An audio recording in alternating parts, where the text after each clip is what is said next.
Musrenbang Des tahun 2026 yang digelar pemerintah Desa Babakan Kamis pagi menjadi ajang finalisasi berbagai usulan warga untuk pembangunan tahun mendatang.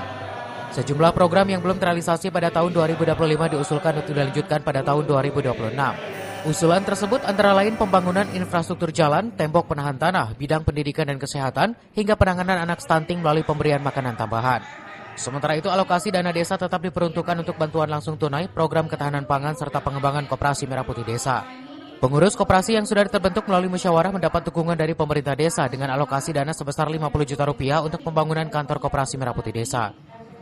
Pada hari ini itu melaksanakan Musrenbang Des tahun anggaran 2025 untuk penetapan RKPDes tahun 2026 dan DULK tahun 2027. Dalam hal ini, pemerintahan desa telah menampung hasil musyawarah dusun yang ada di wilayah Desa Babakan dan dituangkan ke dalam Musrenbang pada hari ini.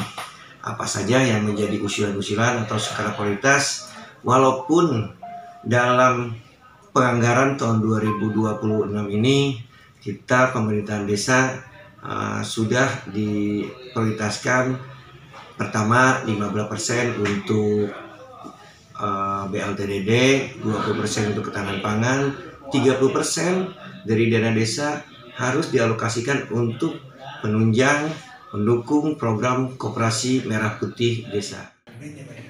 Nantinya Koperasi Merah Putih Desa diharapkan dapat membangun unit usaha sesuai kesepakatan bersama antara pemerintah desa dan pengurus koperasi. Dari Dramaga Kabupaten Bogor, Iman Abdurrahman melaporkan.